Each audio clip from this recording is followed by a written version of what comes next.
Itu memang saya dari awal saya nggak tahu kalau misalkan dia itu ternyata Nasrani gitu. Dia menyembunyikan identitas dia gitu. Dibilang puasa dia puasa, dibilang sholat gitu kan. Sudah saya jatuh cinta pada beliau, akhirnya saya diajak menikah, tapi dengan syarat saya harus pindah agama. Bismillahirrahmanirrahim.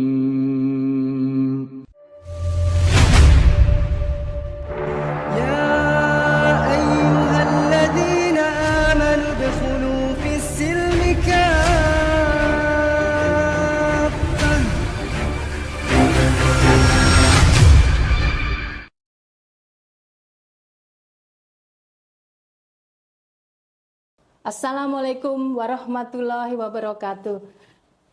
Sahabat Ngaji Cerdas, kembali kita bertemu dengan saya Retno Suminto yang akan menemani narasumber kita, Teh Vina. Jangan sampai berhentian dari sini, saksikan sampai selesai agar tidak salah paham bagaimana cerita beliau yang waktu itu masuk Islam dan mempertahankan hak-hak asuh anaknya setelah masuk Islam. Kita sapa dulu sahabat kita, narasumber kita sekarang, Teh Vina. Assalamualaikum warahmatullahi wabarakatuh. Waalaikumsalam warahmatullahi wabarakatuh, Bunda. Teh Vina, boleh sapa saudara-saudara semua, sahabat kita. Assalamualaikum warahmatullahi wabarakatuh, sahabat Ngaji Cerdas. Perkenalkan diri, silakan. Okay. Perkenalkan, nama saya Vina Windari Putri Ayu, usia saya 34. Saat ini bekerja? Saat ini saya bekerja. Oh ya, baik. Oke, baik. Ini kan teman-teman akan mendengarkan cerita sesungguhnya Teh Vina. Yeah. Bagaimana awal mulanya masuk Islam, bagaimana kisah-kisahnya sampai selesai sampai saat ini. Boleh mungkin Teh Vina langsung saja bercerita bagaimana sih masuk Islamnya Teh Vina? Iya, dari awal memang saya dilahirkan sebagai seorang Muslim. Keluarga saya Muslim, dari keluarga papa Muslim, mamah Muslim gitu. Setelah saya beranjak dewasa gitu, saya kenal dengan seseorang. Saya jatuh cinta kepada beliau gitu. Itu kurang lebih SMA kelas 1. Saya pacaran kurang lebih sudah 2 tahun. Itu memang saya dari awal saya nggak tahu kalau misalkan dia itu ternyata Nasrani gitu. Dia menyembunyikan identitas dia gitu. Dibilang puasa dia puasa, dibilang sholat gitu kan. Sudah saya jatuh cinta pada beliau, akhirnya saya diajak menikah, tapi dengan syarat saya harus pindah agama gitu. Tapi namanya kita baru lulus sekolah gitu kan, masih labil gitu. Saya juga cinta monyet sama beliau. Bukan cinta monyet sih, cinta beneran deh gitu kan, Bun. Karena cintanya gitu kan. Karena cintanya gitu. Jadi benar-benar saya tuh cinta banget, nggak bisa lepas dari dia gitu. Akhirnya saya mengikuti maunya dia gitu. Saya pindah ke agamanya dia gitu kan. Terus dari situ saya 2008 saya pindah agama. Saya pindah agama memang karena saya jatuh cinta banget sama mantan suami saya ini gitu. Itu awal mula saya berpindah agama gitu. Memang di situ dia penuh dengan kasih gitu kan, penuh dengan sukacita gitu kepada sayanya gitu, perhatiannya berlebihan gitu. Beda dengan pria-pria Muslim lainnya gitu kan, yang pada notabene saya belum kenal sih memang berpacaran dengan pria Muslim gitu kan. Tapi yang saya tahu tuh dia tuh memang perhatian banget gitu, penuh dengan kasih lah gitu. Seperti itu. Jadi waktu itu masih sekolah pacaran, iya, ceritanya. Sekolah, dan itu pacar pertama. Iya, pacar pertama saya. Karena memang sudah cinta banget, iya. Akhirnya tidak memandang bahwa ternyata dia ternyata Nasrani. Pas tahunnya itu pas saya udah benar-benar cinta banget gitu. Jadi dia bilang, saya ini sebenarnya apa namanya Nasrani gitu, saya Protestan, dia bilang seperti itu. Jadi karena saya udah cinta gitu, saya hempaskan semua keluarga saya, orang tua saya ngomong apa, mamang saya ngomong apa, saya hempaskan semuanya karena saya benar-benar udah jatuh cinta kepada beliau seperti itu. Gitu. Jadi waktu itu menikah di gereja dong? Iya betul. Jadi gereja mana? Waktu itu saya menikah di Bandung karena memang di sini saya menyembunyikan identitas saya lah dari semua keluarga. Yang tahu itu hanya mama saya saja gitu dan almarhum bapak saya gitu. Oh, jadi kakak adik itu tidak nggak tahu? ada yang tahu, keluarga nggak ada yang tahu gitu. Itu juga saya minta izin sama orang tua, saya bilang ini hanya formalitas aja mah untuk saya bisa menikah dengan ini suami saya gitu. Itu dibilang formalitas memang sebenarnya awalnya pingin formalitas atau dikatakan hanya formalitas? Iya, awalnya memang saya berat juga untuk pindah agama gitu. Tapi karena saya memang sudah cinta sama beliau gitu, jadi saya bilang ya sudah deh gitu. Saya mau menikah dengan beliau gitu. Kalau memang ini hanya formalitas saja gitu. Tapi setelah saya pindah agama gitu kan, saya di situ serius gitu menjalankan agama itu gitu. Seriusnya saya bahkan saya lebih ibadahnya itu lebih dari waktu sama Islam. Iya, saya gitu. lebih lagi gitu kan, lebih dari suami saya itu gitu. Ke gerejanya lebih sering saya. Dulu gitu, gerejanya aktifnya. gereja apa? GBI. Iya, tapi waktu itu jadi di Bandung. Batak ya? Enggak, bukan. GBI? Gereja Bethel Indonesia. Oh, Bethel. Situ.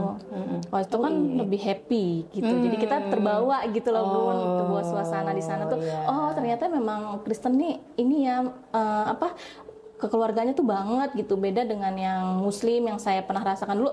Kalau Muslim kan emang dulu yang saya rasakan tuh kayak masing-masing gitu, kayak kalau ada mau bantuan aja tuh kayaknya dia lihat dulu orang gitu, yang saya rasakan dulu gitu kan, karena memang selalu didoktrin gitu loh Bun, dengan mantan suami saya itu gitu, si Islam tuh kan poligami gini gitu, terus Islam itu kan teroris bla bla segala macem kayak gitu. Jadi Islam itu kan nggak ada kasih, nggak ada apa, cuman permusuhan doang, perdebatan doang seperti itu. Jadi saya oh iya sih, namanya masih kecil ya Bun ya. Kalau saya bilang saya masih kecil karena masih remaja. Iya remaja karena sih. 19 tahun 19 tahun betul.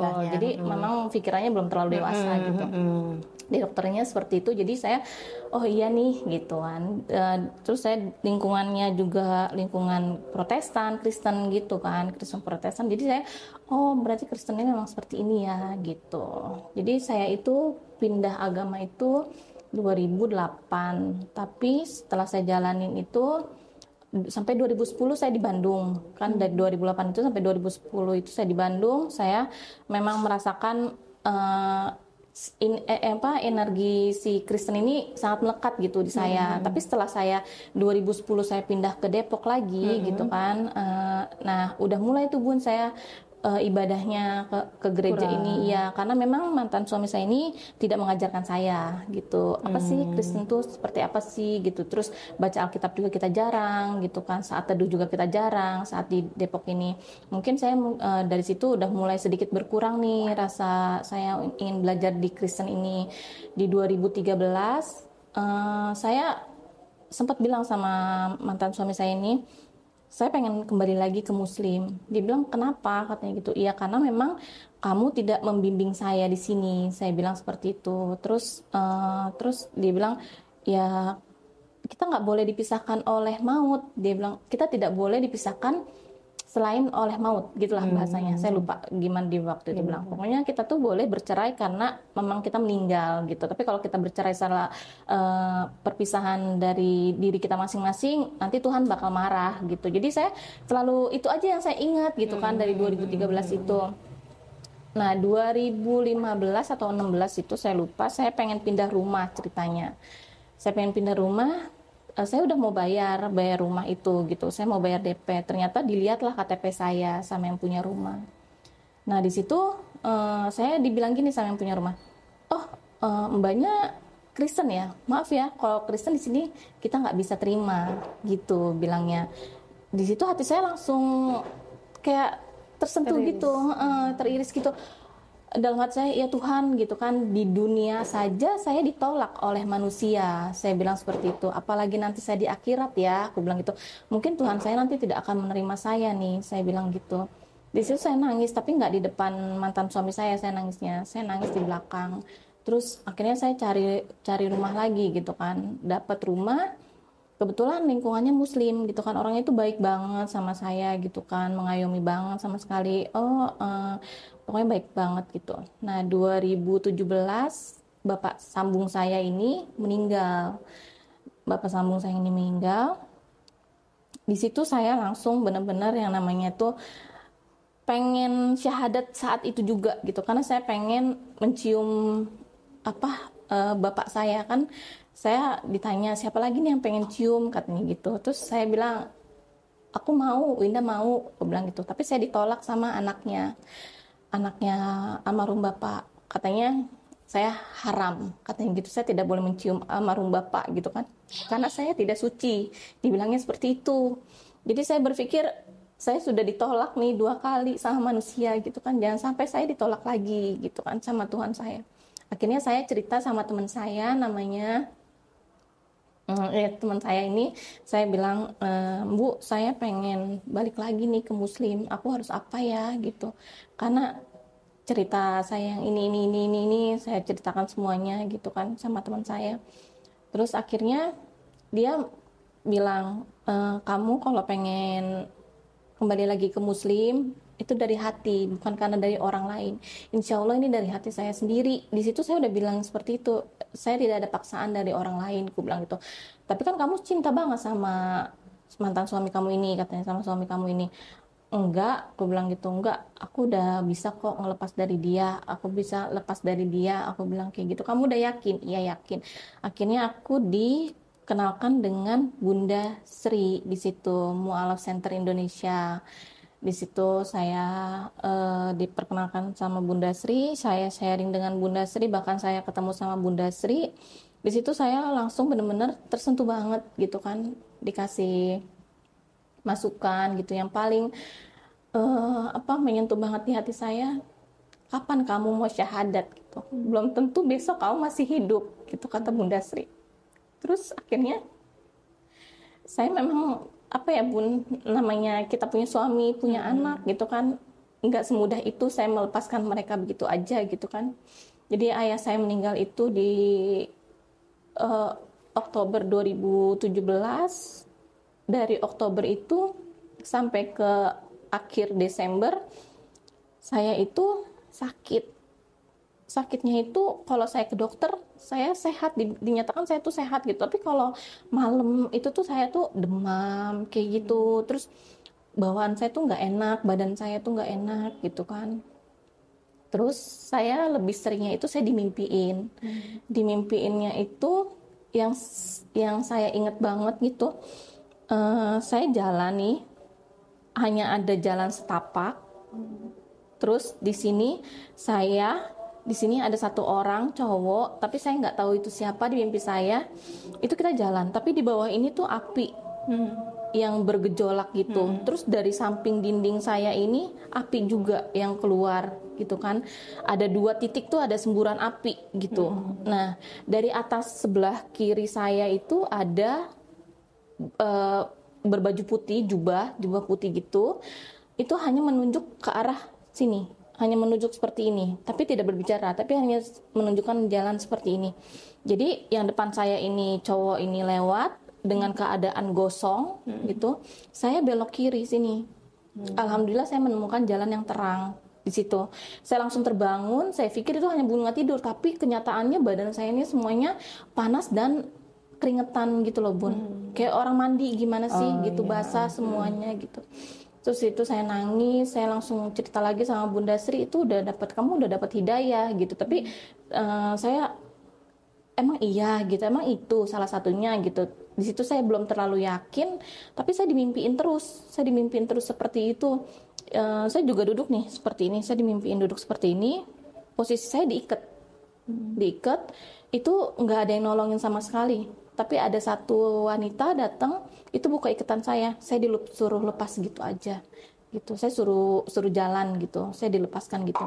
Di situ saya udah bertekad, eh, ini benar, ini saya memang harus pulang gitu. Saya disuruh pulang, maksudnya itu pulang kembali lagi ke orang tua saya, ke keluarga saya, bukan dengan suami saya ini gitu. Akhirnya saya bersikeras untuk saya mau kembali lagi Muslim gitu. Saya datang, saya izin dari kantor, saya bilang saya sakit gitu, saya izin ke kantor. Saya menemui Bunda Sri. Di situ saya syahadat, saya nangis gitu. Bunda Sri juga meluk saya gitu. Terus saya disuruh mandi besar di situ, mandi wajib gitu. Akhirnya saya dikasih kerudung. Iya, saat itu saya dikasih kerudung. Terus dikasih baju juga. Karena waktu itu saya bajunya nggak terlalu panjang juga tangannya gitu. Akhirnya saya pulang dengan keadaan pakai kerudung. Orang tua saya kaget gitu, mama saya kaget. Ini Winda katanya gitu. Iya Ma, ini Winda. Kenapa katanya gitu? Kok tumben nih katanya gitu. Nggak apa-apa, aku bilang gitu. Mama saya cuma neteskan air mata doang sih, saya nggak mau banyak cerita dulu gitu kan. Di situ saya baru bilang sama mama, besok ikut ke Tomang karena saya mau syahadat ulang. Saya bilang kayak gitu sama mama. Akhirnya mama ikut sama saya gitu kan. Saya juga didampingi dengan Bunda Retno saat itu ke Tomang yang syahadat yang kedua kali ini, yang disaksikan oleh banyak teman-teman di sana gitu, teman-teman MCI. Di situ saya syahadat, di situ saya baru mulai menjalankan perintah sholat 5 waktu. Itu saya baru mulai di situ, Bunda. Nah, tunggu sebentar. Tadi kan waktu di Kristen itu kan merasa bahagia waktu beribadah. Betul. Suka baca Alkitab juga. Suka baca. Ada nggak sih yang nyantol di kepala atau hati gitu? Ada. Dari Injil itu? Ada. Pakailah tudung kepalamu gitu. Saya bilang, ini kok di Kristen aja kita suruh menutup aurat kita loh, suruh menutup kepala pada saat kita menyembah Tuhan kita gitu. Maka bersujudlah gitu. Di situ juga ada Bun, di situ dijelaskan. Sujud juga, ya? Sujud juga ada gitu. Ini kita disuruh sujud, kita disuruh pakai tudung kepala gitu. Kenapa nggak dilakukan gitu? Kata dia, enggak, itu mah kan khusus untuk biarawati. Dibilangnya seperti itu aja gitu. Kamu kalau mau jadi biarawati ya silakan jadi biarawati gitu. Bahkan kalau misalkan saya pakai baju panjang gitu sama mantan suami saya itu, saya dibilang aneh gitu. Jadi ya saya disuruhnya pakai pakaian pendek, itu malah dia nggak marah gitu Bun pada saat itu. Gitu. Ada nggak sih pertanyaan yang dilontarkan ke suami, ditanyakan ke pendeta atau teman-teman yang ada di lingkungan gereja? Pertanyaan kenapa saya? Kenapa di Alkitab aja disuruh pakai kerudung dan bersujud saat sholat? Enggak, karena saya waktu baca itu ketika saya sudah pindah ke Depok ini, jadi saya nggak terlalu kenal dengan yang di orang gereja ini. Nah, kenapa saya bersikeras untuk kembali lagi ke Muslim ini Bun? Ternyata memang di Kristen ini juga saya bilang kayak, maaf ya kalau saya salah gitu kan. Jadi kayak kalau orang kaya dia dideketin oleh pendeta ini gitu, sama kalau kita tuh dibilang Bun, panitia gereja lah gitu. Itu dideketin. Tapi kalau orang-orang yang biasa itu ya udah, mau datang silakan, mau enggak silakan gitu. Yang saya tangkap di gereja Depok saya ini ya Bun ya, waktu dulu di GBI Depok ini gitu. Jadi saya pikir kok malah kita dijauhin ya gitu. Harusnya kalau misalkan kita ibadah gitu kan, kita semuanya dirangkul dong gitu Bun. Kalau kita semua dirangkul kan ya kita sama-sama enak gitu kan, mau ibadah sama-sama gitu kan. Kalau ini enggak, jadi yang memang bermobil berduit itu suruhnya di depan gitu Bun, kayak gitu.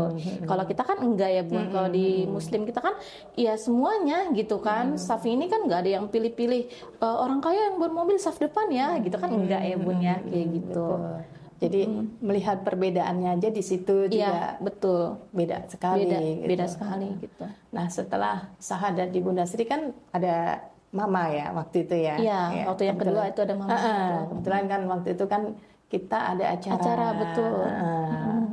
Kumpul bareng sama teman-teman banyak mualaf. Setelah pulang, mama sebenarnya udah tahu kan ya, karena udah pakai kerudung. Betul, gitu kan udah pakai kerudung. Siapa yang tahu lebih dulu? Yang tahu lebih dulu itu mama. Setelah mama? Setelah mama nggak ada yang tahu, karena pas saya sampai rumah itu memang saya hanya pakai jaket yang ada kupluknya ini, hoodie. Saya tutup kepala saya, ya sampai rumah saya melakukan hal seperti biasa, aktivitas seperti biasa gitu.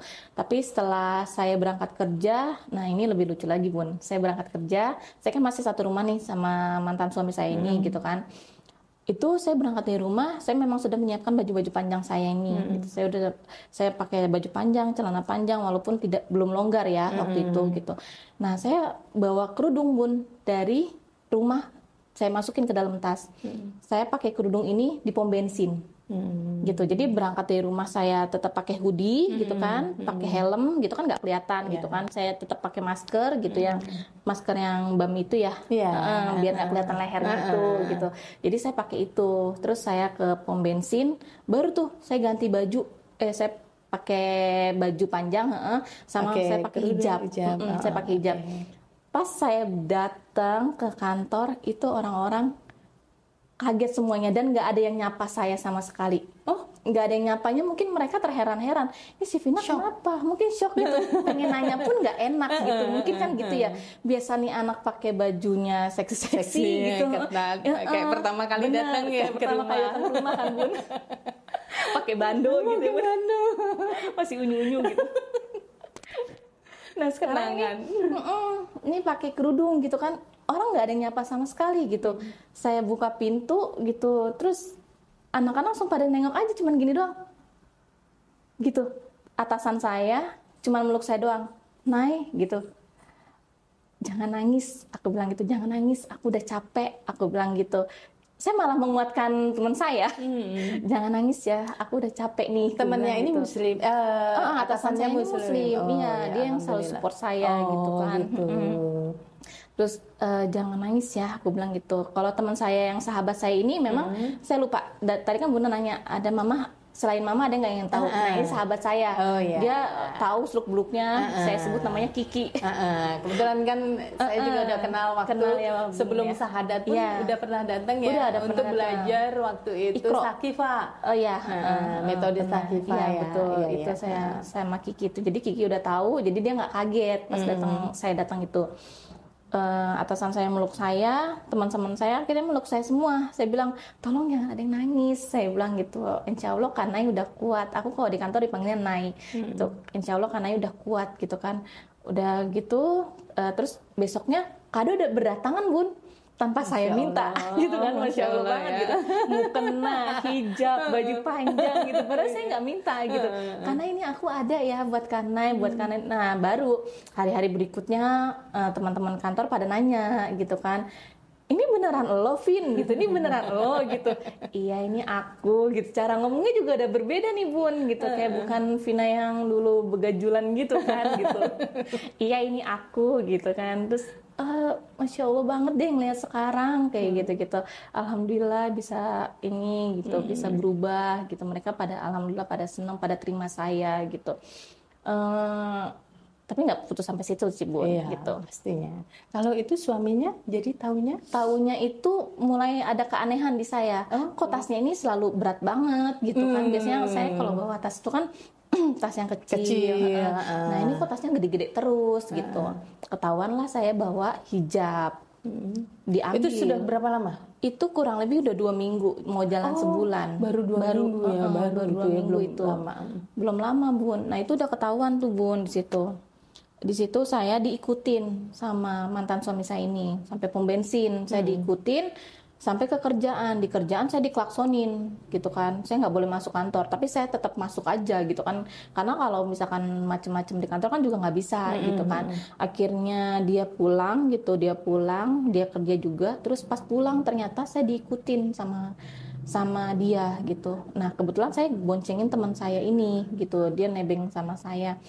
Saya diberhentiin sama dia gitu. Saya langsung dipaksa copot gitu kan hijabnya. Hijabnya tuh saya disuruh paksa, sedangkan di situ posisinya lagi hujan. Posisi hujan ini kan banyak orang-orang ya Bun ya. Saya bilang kamu di daerah mana? Itu di Cibinong Bun. Di Cibinong. Di Alfamidi Cibinong, saya ingat banget. Jadi di situ saya diberhentiin sama dia. untuk buka hijab nih katanya gitu, buka hijab kamu gitu kan. Iya jangan di sini lah, nanti kamu malah diinin sama orang-orang, aku bilang kayak gitu, nggak baik di sini, aku bilang gitu. Akhirnya saya berhenti gitu kan. Saya nggak mau cari ribut ya bun, saya nggak enak gitu. Saya buka hijab saya pelan-pelan seperti biasa, hoodie-nya saya pakai gitu kan, saya pakai helm seperti biasa kayak gitu. Akhirnya saya pulang sampai rumah, ribut lah di situ. Ribut baru ketahuan saya di situ, saya kembali lagi muslim. Di situ ribut, di situ baju-baju panjang saya dibakar sama dia, hijab saya juga dibakar sama dia gitu. Beberapa hijab sih, nggak semuanya, karena kan sebagian saya simpan di rumah mama kan, gitu. Terus sama ini kaos kaki itu dibakar semua sama dia itu. Terus yang pas anak-anak sudah tidur, baru tuh dia mulai main tangan gitu. Itu pisau udah ada di leher saya bun. Di situ tuh saya udah pasrah aja sama Allah. Aku bilang, ya Allah kalau memang sekarang saya harus meninggal gitu, saya ikhlas. Aku bilang kayak gitu, tolong jaga anak-anak saya aja. Saya bilang kayak gitu. Tapi entah kenapa di situ tuh dia langsung lemes dan langsung lempar pisau itu gitu. Di situ dia langsung lempar pisau itu, terus saya bilang, mau kamu apa? Saya bilang gitu, saya mau kamu kembali lagi ke saya. Maksudnya untuk kembali lagi ke Kristen. Aku bilang saya nggak bisa. Aku bilang saya udah nggak bisa lagi meninggalkan Tuhan saya. Aku bilang gitu. Ya udah kalau kayak gitu kita selesai aja. Ya sudah nggak apa-apa, itu mungkin lebih baik. Aku bilang gitu. Tapi di situ dia tetap nggak mau sebenarnya pun, nggak mau pisah, nggak mau pisah. Dia tetap kekeh mau sama saya gitu. Tapi dia juga nggak mau untuk ikut saya gitu kan. Tapi di situ saya mikir saya harus apa. Akhirnya dari Januari ke Maret itu saya masih tetap sama dia, masih tetap satu rumah. Tapi di Maret itu, tapi dari Januari ke Maret saya nggak yang cuman diem aja gitu. Tapi saya mencoba mencari nih, saya harus apa gimana. Alhamdulillah saya ketemu dengan tim Mu'alaf Center Darussalam. Jadi saya di situ diterima untuk ikut pondok, untuk tinggal di pondok gitu. Jadi biar tidak berzinah gitu istilahnya bun ya. Gitu akhirnya saya dari Maret itu saya pindah ke sana. Anak-anak sempat saya bawa. Di situ dia kayak orang stres kayak apa. Akhirnya kita sepakat, oke, anak-anak tinggal di rumah mama saya. Jadi weekend kamu bisa ketemu, saya bilang kayak gitu. Atau kalau mau malam nginep di rumah nggak apa-apa. Tapi pagi kan anak-anak sekolah pulangin ke rumah mama. Kita udah sepakat kayak gitu bun. Dari Maret ke Agustus berjalan dengan lancar gitu kan. Mungkin dia juga di situ nggak cuma diem aja kan bun. Mungkin dia juga berpikir gitu. Berpikir dan mencari juga. Dan mencari jalan caranya juga. itu. Betul, mencari jalan juga gitu. Di pondok ini kan saya juga bekerja sambil belajar ya bun ya. Belajar ngaji juga, belajar pengen seperti anak-anak pondok itu seperti apa, menghafal Quran itu seperti apa, baca Quran itu seperti apa, tajwidnya dan segala macamnya itu. Saya ingin memperdalam agama saya kan di situ kan bun. Makanya saya udah ikhlas lah melepas dia. Saya nggak ketemu papahnya itu dari Maret sampai Agustus. Nah singkat cerita si mama saya itu bilang, ini kok anak-anak belum diantar gitu. Saya bilang, oh kok belum diantar? Coba saya telepon dulu. Saya telepon, kenapa anak-anak nggak diantar pagi ini? Saya mau bawa ke taman mini, mau jalan-jalan. Kenapa nggak weekend? Kan biasanya kita weekend jalan-jalan. Saya bilang kayak gitu, anak-anak kita bawa weekend jalan-jalan gitu. Terus katanya, kamu aja jalan-jalan sendiri sama anak-anak bisa kok tanpa aku. Oh gitu, ya sudah deh, aku bilang gitu, nggak apa-apa, aku izinin. Udah 2 hari, mama bilang ini anaknya nggak dibawa lagi ke sini. Saya udah mulai curiga tuh bun. Saya kan bukan orang apa ya bun, nggak yang iya aja. Saya telepon lah ke kantornya. Saya bilang bisa bicara dengan bapak ini, saya bilang gitu. Bapak ini lagi ke Medan katanya gitu. Oh ya sudah, terima kasih. Tapi saya kok ragu nih, ke Medan ngapain ya gitu kan. Saya tanya lagi, ke Medan maksudnya pindah atau gimana gitu kan. Iya Pak Yosef pindah ke cabang Medan katanya gitu. Wah, saya langsung di situ langsung lemes, langsung nangis gitu Kak Bun. Saya minta sama Allah, ya Allah tolong selamatkan anak saya bilang gitu. Saya nggak mau anak saya benar-benar jadi ikut papahnya. Saya bilang kayak gitu. Saya pengen anak-anak ikut saya bilang gitu. Akhirnya di situ ibadah saya kencengin bunda, sholat tahajud, sholat duha, iya pokoknya ibadah apapun itu saya jalanin sampai mungkin bunda tahu saya sampai puasa, iya Daud puasa Daud ya bunda ya gitu kan, saya sampai puasa Daud gitu tanpa saya minta sama Allah pun. Alhamdulillahnya bunda, Allah kasih semua jalan untuk saya gitu, dimudahkan semuanya. Waktu itu akhirnya kan ke Darussalam ya, Iya, betul, untuk pesantren. Darussalam. Waktu itu proses perceraiannya bagaimana? Proses perceraiannya itu saya memang sudah mengajukan dari Juli. Dari Juli saya udah pas papanya masih di sini kan. Berarti masih di sini masih ya, di sini. belum kembali soalnya sampai Agustus ya. Sampai Agustus. Juli saya sudah mengajukan. Nah, dapat surat pertama dia itu nggak datang dia tuh. Dapat surat pertama dia nggak datang. Terus saya yang menghadap ke pengadilan, bukan pengadilan agama, pengadilan negeri. Iya, pengadilan negeri saya datang itu. Prosesnya memang agak susah tuh Bun di situ Bun. Prosesnya agak susah karena memang ternyata hakimnya ini Nasrani juga gitu. Jadi saya ditanya kenapa pindah agama, kenapa nggak dari awal aja gini-gini. Ya namanya hidayah kita kan nggak ada yang tahu ya Bunda ya gitu betul. kan. Alhamdulillahnya tuh saya memang dikasih hidayah gitu. Dan prosesnya itu memang agak lama dari Juli ke November akhir. Itu kan lumayan lama gitu. Biasanya cuma beberapa bulan doang gitu. Yang ngajuin berarti Saya Tevina ya. saya ngajuin. Nah, udah gitu saya minta hak asuh anak ke saya karena kan sebenarnya hak asuh anak ini masih di bawah umur jatuhnya ke saya. Iya, betul. Dan itu nggak dikasih Bun. Jadi hak asuh anak tuh memang ke kedua orang tua ini. Orang tua. Gitu karena memang yang saya tahu hakimnya ini memang karena Nasrani nih. Jadi dia tidak mengizinkan untuk anak-anak ikut saya gitu kan. Karena mungkin dia tahu kalau anak-anak ikut saya pasti akan saya tarik juga kan gitu. Gitu. Karena kalau anak itu masih di bawah lindungan Betul, ibunya, ibu, itu iya. Otomatis memang ikut agama ibunya. Iya betul. Nah dia nggak mau kayaknya nih si hakimnya juga mungkin tahu gitu kan, nggak mau. Jadi hak asuhnya untuk berdua gitu.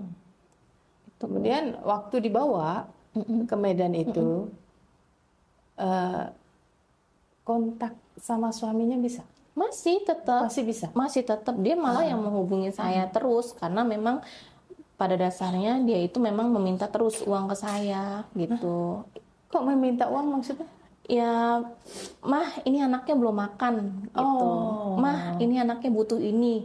Jadi saya pikir, loh kan harusnya ikut papahnya ya papahnya dong Bun yang biayain gitu. Dan memang itu harus tanggung jawab papahnya dong, benar kan Bun? Itu enggak, ini harus tetap terus minta mah minta uang anaknya belum makan gitu, mau nggak mau saya kan transfer ya Bun, kan itu anak saya juga ya, betul ya. Saksinya tuh adalah sahabat saya si Kiki ini gitu kan, dia sampai marah Mbak udah sih gitu nggak usah lokasi gitu kan, karena itu kan harusnya tanggung jawab papahnya kayak gitu. Sementara bapaknya memang kerja juga kan di sana, kerja tapi kita nggak tahu uangnya kemana, saya juga nggak ngerti, memang dari dulu juga seperti itu Bunda gitu, semua yang bayar tuh saya gitu, dari catering, makan, jaga anak, semua itu saya, rumah gitu. Luar biasa ya. Jadi saya pikir untuk apa gitu kan, saya juga nggak disenengin sama dia, saya juga nggak dibahagiain sama dia, untuk apa gitu kan, di dunia aja saya nggak dibahagiain apalagi nanti saya di akhirat kan, saya mikir gitu gitu, di dunia saya nggak diterima sama orang apalagi di akhirat nanti gitu, saya berpikir seperti itu. Kemudian saat anak-anak di Medan gimana ngambilnya, akhirnya kenapa anak-anak sekarang ikut Tevina gitu? Jadi anak-anak tuh dibawa itu di bulan Agustus. Saya memang rencana saya ya Bun, saya mau ngambil anak-anak itu di Desember 2019. Karena saya mau ngumpulin uang dulu nih ceritanya gitu. Tapi qadarullah, Allah tuh benar-benar baik banget sama saya gitu kan. Allah lewat teman-teman saya yang di Darussalam ini gitu kan. Saya nggak minta Bun. Bahkan si Bunda Yeni namanya, beliau bilang, Vin, ayo kita ambil anak-anak gitu.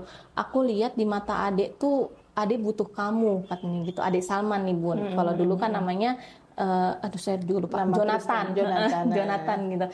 Jonathan ini tuh butuh kamu, butuh mamahnya katanya gitu. Kalau anak-anak dulu dibaptis ada nama baptis ya? Enggak. Cuma ada. saya dikasih nama itu Bun, nama apa kalau Batak teh boru. Marga. Boru. Dikasih Sembiring. Dikasih boru itu kalau di Batak. Kalau anak-anak ada nama kalau baptis. Anak-anak sih, kalau anak-anak kan namanya memang nama Kristen semuanya dari awal. Oh iya. Kalau awal.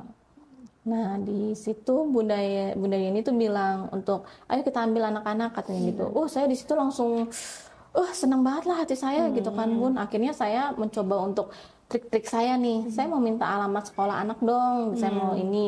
Saya mau minta alamat rumah kamu di mana gini. Saya juga mau minta alamat kerja kamu gitu, saya kan mau kirim makan apa segala macem gitu. Akhirnya dikasih tuh Bun semuanya gitu. Saya juga dibantu oleh tim MCI yang di Medan dengan Kak Adit. Saya dibantu dengan beliau gitu kan. Saya ngambil anak-anak dibantu dengan beliau gitu. Oh alhamdulillah Bunda, itu semua sangat-sangat dimudahkan. Dari perjalanan aku ke sana gitu kan, sampai aku ketemu dengan pendeta, karena anak-anak dititipin ternyata di gereja. Oh, dititipinnya di gereja. Dititipinnya gereja. Di Medan itu Vina udah pernah ke sana? Pernah Sebelumnya di Desember 2018 itu, karena saya memang pengen cari alamat ini gitu. Saya pengen tahu alamat ini tuh papanya tuh dari kantor ke sekolah tuh jaraknya berapa gitu kan, sejauh apa sih gitu, kayak gitu. Tapi saya kan nggak tahu alamat jelasnya nih gitu kan. Baru saya aku minta dong alamat jelas kamu gitu. Saya cuma tahu oh jaraknya seperti ini gitu. Kalau untuk alamat jelasnya saya nggak paham gitu. Untuk dari rumah abangnya ke sekolah juga berapa jaraknya itu. Jadi tinggal di rumah abangnya? Iya, tinggal di rumah abangnya, betul. Oh gitu. Tapi anak-anak dititipin di gereja? Kalau dia kerja. Oh begitu ya. Jadi sempat Bun di Maret 2019 ini dia memang beli rumah di Medan.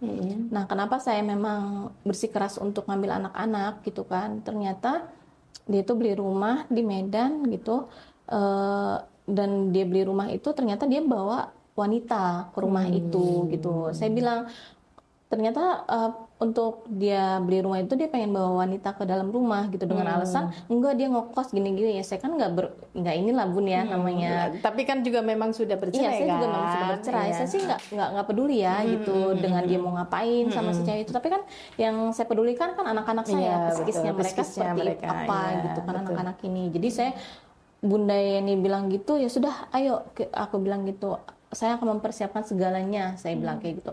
Akhirnya Juli saya resign dari kerjaan saya yang lama, saya coba cari kerjaan yang baru, alhamdulillah langsung dapat juga Bun di kerjaan saya yang baru ini. Alhamdulillah. Allah tuh benar-benar sayang banget sama yang namanya Vina ini Bun gitu. Kalau nggak sayang mah saya nggak akan sampai di sini gitu kan. Ya kan Bun, mungkin saya entah udah di mana gitu. Gitu. Itu dimudahkan banget Bunda, sampai saya datang ke gereja itu. Saya nego sama pendetanya, awalnya nggak dikasih, tapi dalam hati saya, Allah tolong bantu saya gitu, lembutkan hati mereka gitu, saya bilang. Akhirnya pendeta itu mengikhlaskan gitu aja Bun, tapi awalnya tuh memang si pintu gereja itu pengen ditutup. Kalau pintu gereja itu ditutup, Bunda tahulah pintu gereja itu kan tingginya segimana, saya pengen loncat pun susah mungkin ya gitu kan.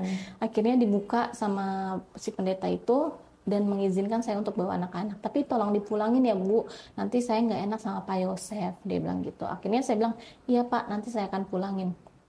Di situ saya gendong anak-anak, adik, karena adik kan masih kecil. Abang jalan gitu, abang nanya papa mana ma papa, karena kan abang memang deket sama papahnya gitu. Abang papa mana ma papa gitu. Iya nanti papa nyusul ya bang. Akhirnya saya bawa ke dalam mobil, itu posisinya mereka pakai kaos dalam sama celana pendek aja tuh Bun di situ. Tapi kan saya sudah menyediakan baju-baju gitu kan. Saya bawa baju, saya bawa pergi sama tim MCI, Mas Adit ya. Mas Adit. Itu kurang lebih ada 10 orang lah, alhamdulillah yang bantu saya untuk ngecek dari rumah sini ada orang yang ke gereja atau enggak, pokoknya luar biasa di Bun. Luar biasa. Alhamdulillah sampai sekarang. Iya, alhamdulillah sampai sekarang. Sekarang si adik kelas berapa? Ade Salman, jadi abangnya ini nama Kristen itu Jeremy Isakar Joseph Marpaung. Saat ini nama Islamnya Muhammad Yusuf Al-Fatih. Sekarang sekarang abang di pondok pesantren kelas 3. Insya Allah tahun ini mau SMA. Kalau adiknya abang ini 15 tahun baru kemarin tanggal 6 tahun ya. Nah, kalau adik ini mau jalan 11 tahun kelas 5. Gitu. Namanya Jonathan Mika Putra Marpaung. Nama Islamnya Muhammad Salman Al-Farisi. Iya. Tapi anak-anak sekarang panggilannya? Abangnya Yusuf. Oh, panggilan Islam ya. Alhamdulillah ya. Adiknya Salman. Dan mereka lupa juga Bu nama Kristennya itu. Oh malah lupa. Tapi kan kalau di sekolah kan masih pakai nama Kristen kan Bun. Jadi mereka selalu nanya, Bu Guru nama saya siapa ya? Kalau adik nih, Bu Guru nama saya siapa ya? Oke, baik. Setelah perjalanan yang cukup merumitkan gini. Iya. Dalam ini Kristen dulu ya yang saya tanya. Hikmah apa waktu masih ada di Kristen? Hikmahnya, yang kalau saya sih selalu ngambil pelajaran yang positifnya ya Bun. Kita itu memang harus penuh kasih dengan siapapun tanpa kita harus melihat siapa dia, siapa orang itu gitu. Mau dia kaya, mau dia miskin, kalau dia butuh bantuan kita harus merangkul. Jadi kita tidak boleh melihat pandang apa istilahnya itu Bun, kalau orang berada tuh Nggak usah membeda-bedakan. iya, tidak boleh membeda-bedakan seperti itu. Pokoknya siapapun dia ya kita harus rangkul, kita harus sapa, kita harus salam gitu. Kalau sekarang sudah memeluk Islam dengan alhamdulillah, saya tahu sendiri Pak Vina ini kan yang mau terus belajar ibadah dengan baik, gimana caranya, dan alhamdulillah juga membantu tim MCI ya. Gitu. Alhamdulillah. Apa sih sudah masuk di Islam lah? Apa sih Didapatkan? Ya Allah Bun, bisa dibilang ya, mungkin kalau kata orang, lebay gitu ya. Tapi sih ini yang saya alamin ya. Saya benar-benar mendapatkan ketenangan banget setelah saya syahadat, itu badan saya berasa enteng gitu. Kalau awalnya kan saya cerita saya tuh badannya berat, saya sakit gitu. Setelah saya masuk Islam, saya benar-benar enteng badannya. Terus saya lebih tenang lagi, saya nggak emosian orangnya ya, saya nggak merasa emosian saat itu. Terus saya berasa lebih tenang, lebih ikhlas aja gitu. Apapun yang akan terjadi ya saya sudah ikhlas, saya sudah pasrah. Itu yang saya dapatkan. Terus saya benar-benar tanpa kita minta aja gitu kan, Allah udah kasih gitu. Gitu kan, Allah itu kan memberi apa yang kita butuhkan kan, bukan yang apa kita minta gitu. Jadi saya percaya Allah akan selalu membantu saya, karena sampai saat ini saya banyak masalah, saya dikasih masalah sama Allah, saya masih dikuatkan sama Allah, karena Allah tahu hanya saya yang mampu dan saya yang kuat untuk menjalani ini gitu. Karena tidak mudah kan ya Bun untuk menjaga dan merawat dua anak ini gitu kan, dua jagoan saya ini gitu. Apalagi tanpa ada papahnya yang mau bertanggung jawab sama sekali. Sampai saat ini juga nggak ada komunikasi sama sekali gitu. Ke anak-anak juga tidak? Mungkin kemarin sih ada sempat abang komunikasi untuk sempat minta pindah sekolah, tapi kan ya dengan jawaban seperti itu, jadi saya bilang ya udahlah, abang sama saya aja masih tetap saya yang ini yang backup gitu, nggak perlulah kita curhat ke papahnya atau apa gitu, karena memang tidak ada faedahnya sama sekali gitu lah Bun, nggak, malah bikin hati saya sakit aja sih gitu. Jadi ya udah percuma aja kalau menurut saya, karena memang tidak ada tanggung jawab lah istilahnya dari papahnya ini gitu. Baik, alhamdulillah. Saya juga sangat bersyukur diperkenalkan oleh Tevina juga ya, yang telah membantu saya, dan saya juga banyak belajar sebenarnya dari teman-teman ini. Cuma bisa minta tolong ke sahabat-sahabat kita mungkin buat memotivasi mereka supaya keimanan, keislamannya itu lebih kuat gitu. Iya. Bagi teman-teman yang Islam dulu deh. Kalau bagi teman-teman yang Islam, saran saya kuatkan ibadah, perbanyak lagi sholat 5 waktunya itu lebih lagi gitu kan, tepat waktu. Intinya itu, Allah tuh sebenarnya nggak minta apa-apa sih, cuman laksanain aja apa yang kewajiban kamu, sholat 5 waktunya tepat waktu gitu kan. Mungkin kalau misalkan belum menjalankan yang sunnah-sunnahnya dulu, yang wajib aja dulu gitu, kayak sholat 5 waktu ini gitu, puasa Ramadan itu tetap dijalanin yang itu dulu. Nanti kalau misalkan ini memang sudah konsisten gitu, baru sunnah-sunnahnya itu dijalanin. Coba aja dulu sholat sunat duha itu 2 rakaat dulu. Nanti kalau sudah terbiasa naik lagi 4 rakaat gitu. Memang sih ya, berat ya Bun kalau kita yang kerja, tapi kalau dijalanin insya Allah lancar gitu. Sholat tahajudnya, puasanya kayak gitu. Jadi kita lebih mendekatkan diri sama Allah. Allah pasti akan kasih apa yang kamu butuhkan, bukan apa yang kita minta. Betul. Itu Bun. Jadi hal apa yang tersulit bagi Tevina ini ya dalam Islam ini sekarang sampai sekarang itu yang tersulit? Mungkin ini kan juga sebagai motivasi teman-teman bahwa kesulitan itu pasti ada jalannya. Betul. Gitu. Apa sih yang masih tersulit, masih sulitnya itu mungkin karena keterbatasan waktu ya Bun ya, gitu. Terbatasan waktu untuk kita belajarnya dalam hal awal kan saya memang ngajinya ini sama Bunda juga ya Bunda ya, itu seminggu sekali. Tapi semenjak anak-anak sudah di sini, saya juga tidak bisa menyalahkan anak-anak sih ya Bun. Itu waktunya memang mepet banget karena memang kita sekarang juga udah jauh gitu kan. Karena yang tersulit itu karena waktu sih sebenarnya gitu. Tapi kalau untuk yang lain, insya Allah nggak ada Bunda. Cuman waktu aja yang harus di ini. Setelah masuk Islam sampai sekarang ini, cobaan apa yang menurut kakak itu terberat?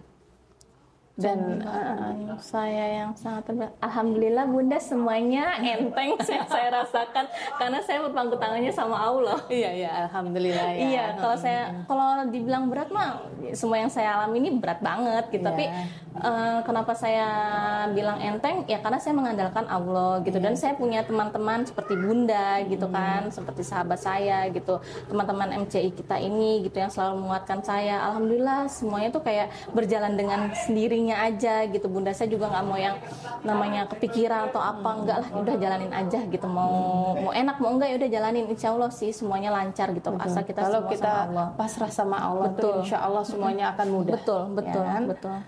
Yang penting kita menggantungkan hanya satu sama Allah, sudah cukup itu. Betul. Satu lagi, jangan bergantung pada manusia karena akan pasti akan kecewa dan sakit hati. Itu pasti. Gak mungkin enggak. Beda dengan kita tergantung sama Allah. Beda. Beda banget Bun. Tanpa saya minta aja Bun udah dikasih Bun. Ya. Karena apa? Kita mau mendekatkan diri sama Allah dan menerima apa yang diberikan. Betul. Karena kalau tanpa kita menerima apa yang diberikan, kok cuma segini? Iya, betul. Kalau kita tetap mensyukuri, Allah akan memberikan lagi. Betul. Jadi seperti Kak Vina tadi bilang, kalau kita meminta ternyata Allah memberikan yang ini, ya tetap disyukuri karena kita tidak tahu ternyata lebih baik yang itu. Betul. Jadi kita tidak boleh mengeluh gitu ya. Betul. Kemudian saran untuk teman-teman yang mualaf bagaimana? Teman-teman yang mau mualaf. Iya, untuk yang karena semuanya kan pasti itulah. Iya.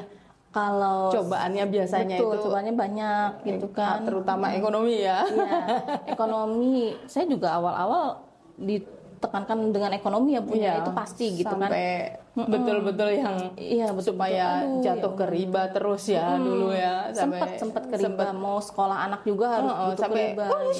Iya. Tapi alhamdulillah sekarang udah lepas Bunda di situ semua gitu.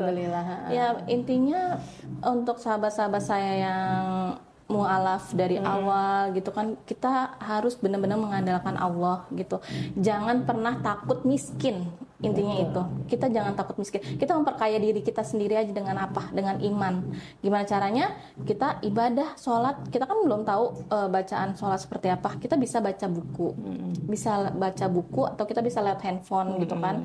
Atau kita sekarang kan lebih canggih lagi. Ada tuh Bun yang namanya sajadah itu, tulisannya di situ ada. Itu juga bisa di situ. Terus itu kalau untuk ibadah sholatnya ya Bun ya. Kalau belum tahu baca Al-Qur'annya itu ya pelan-pelan aja, terjemahannya aja dulu gitu kan. Terus kan ada yang Latinnya gitu, baca aja dulu yang Latinnya, nggak perlu dari Al-Baqarah dulu ayat 30 juz 30 juga boleh gitu. Tapi kita lebih memperdalam untuk si Al-Fatihah ini aja dulu Bun gitu. Al-Fatihah ini kita hafalkan dulu artinya apa, karena memang dari semua itu kan Bunda dibilangnya itu kan Al-Fatihah ya Bun ya gitu. Jadi kita harus menghafalkan Al-Fatihah itu dari artinya juga. Jadi di situ kita benar-benar langsung ini tuh Islam tuh memang benar gitu, di jalan yang benar tuh ya hanya Islam gitu, bukan agama yang lainnya. Sirotol mustaqim ini betul. Ya gitu, baik Kak Vina, alhamdulillah, mudah-mudahan apa yang kisah yang diceritakan Kak Vina bisa memotivasi teman-teman semuanya yang melihat channel ini ya. Memang Masya Allah, di Ngaji Cerdas ini memang benar-benar mencerdaskan umat yang mau berpikir, mau belajar. Jadi kenapa Kak Vina dulu masuk Kristen? Karena tidak dilandasi oleh agama Islam yang baik. Betul. Pendidikan orang tua terhadap kakak itu masih sangat minim. Betul. Jadi untuk para orang tua semuanya, saya berpesan, tolong semuanya untuk putra-putrinya diberikan landasan keimanan keislaman yang kuat supaya tidak keluar dari jalurnya, supaya tidak keluar dari agama Islam. Perbanyaklah terus kepasrahan kepada Allah, kemudian sholat, dikuatkan sholat 5 waktunya, tepat waktu. Insya Allah kalau bisa menambah sholat sunnah, alhamdulillah, masya Allah. Didiklah anak-anak kita supaya menjadi anak-anak yang soleh-solehah dan tidak akan berpaling walaupun itu dengan orang yang dicintai. Iya. Baik sahabat cerdas, insya Allah kita akan bertemu lagi di lain waktu dan dari narasumber yang lain. Assalamualaikum warahmatullahi wabarakatuh, sahabat ngaji cerdas. Saya Andreho, saya mu'alaf tahun 2019.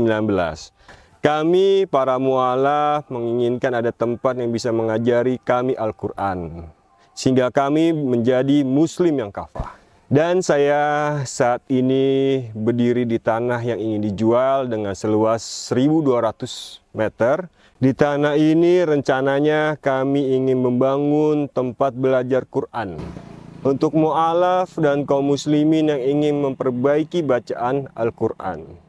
Di sini juga kami akan membangun markas ngaji cerdas dan usaha-usaha untuk menunjang operasional kami. Dalam hadis Nabi SAW mengatakan, khairukum man ta'allamal Qur'ana wa 'allamahu, yang artinya sebaik-baik kalian adalah yang mempelajari Al-Quran dan mengajarkannya. Dalam hadis ini kita bisa ambil hikmahnya adalah perlunya kita, wajibnya kita untuk menjadi yang terbaik di hadapan Allah dan Rasulnya, yakni dalam hal mempelajari Al-Quran. Sudah barang tentu sudah menjadi kebaikan ketika orang mempelajari Al-Quran dan mengajarkannya. Dan kita sebagai kaum muslimin hari ini di sini seolah-olah seperti tidak sadar bahwasanya orang-orang yang beragama Islam, dalam hal ini muslim, saudara-saudara kita, itu banyak yang diajak oleh mereka untuk keluar dari agama Islam. Di sisi lain, kita juga harusnya menjadi orang-orang yang terdepan dalam melindungi akidah saudara-saudara kaum muslimin kita. Dan dengan ini, kita bisa melihat orang-orang yang telah berperan di dalam dakwah sungguh mendapatkan tempat yang mulia di sisi Allah Subhanahu wa taala. Tentunya kita harus berlomba-lomba di dalam hal demikian. Kita sebagai muslim alhamdulillah mendapatkan kenikmatan Islam, merasakan Islam dengan baik. Keluarga kita Islam, saudara-saudara kita Islam, anak istri kita Islam. Namun apa yang dialami oleh para mu'allaf adalah tidak demikian. Yang dialami oleh mereka adalah penindasan. Ketika mereka memutuskan untuk pindah agama menjadi seorang muslim, mereka mengalami yang namanya intimidasi dan berbagai macam olok-olokan dan yang lainnya. Tentunya itu datang dari keluarga-keluarga mereka atau teman-teman mereka, dan mereka kehilangan teman dan mereka rela mengambil Islam sebagai agamanya dan mereka merelakan teman-temannya yang terdahulu. Untuk itu kita harus mengambil tindakan berikutnya. Sahabat ngaji cerdas yang dirahmati Allah, kita harus berlomba-lomba untuk kebaikan ini.